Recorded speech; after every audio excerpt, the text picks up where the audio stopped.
नाव चलाकर 45 दिन में बन गया 30 करोड़ का मालिक। बदल गई पूरे खानदान की किस्मत, योगी भी करने लगी तारीफ।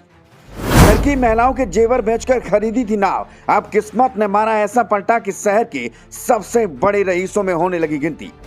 महाकुंभ ने पलट दी पूरे परिवार की काया, घर का बच्चा बच्चा अब करोड़ों में खेलेगा। रख हौसला, वो मंजर भी आएगा, प्यासे के पास चलकर समंदर भी आएगा। थक कर न बैठे मंजिल के मुसाफिर, मंजिल भी मिलेगी और जीने का मजा भी आएगा।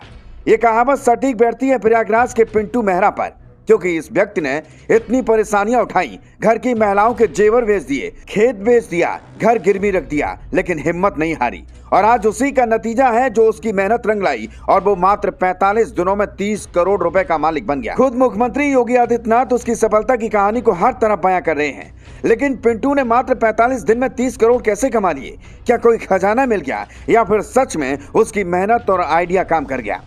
दरअसल प्रयागराज महाकुंभ में 45 दिनों तक नाव चलाकर 30 करोड़ की कमाई करने वाले पिंटू मेहरा की कामयाबी की कहानी हर किसी को हैरान कर रही है। त्रिवेणी के किनारे स्थित गांव अरेला के रहने वाले इस नाविक के विजन ने पूरे परिवार की जिंदगी बदल दी।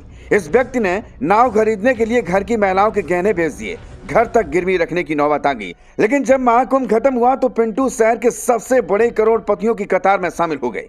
इतना ही नहीं, खुद योगी ने विधानसभा में उसकी सफलता की कहानी सबके सामने रखी।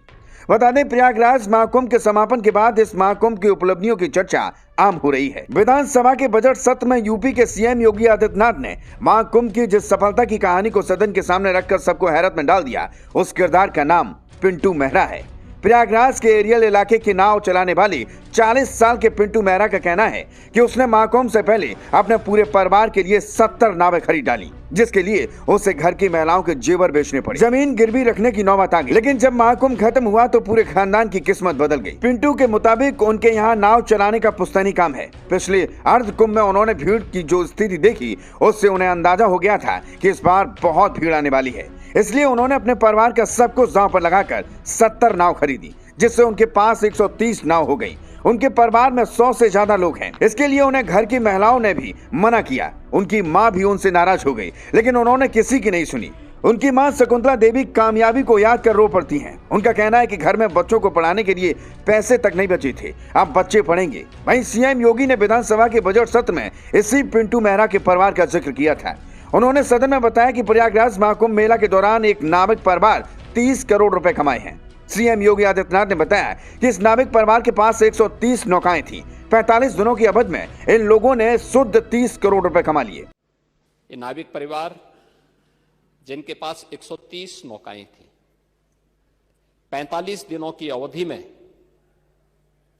इन लोगों ने शुद्ध बचत की है 30 करोड़ रुपए की।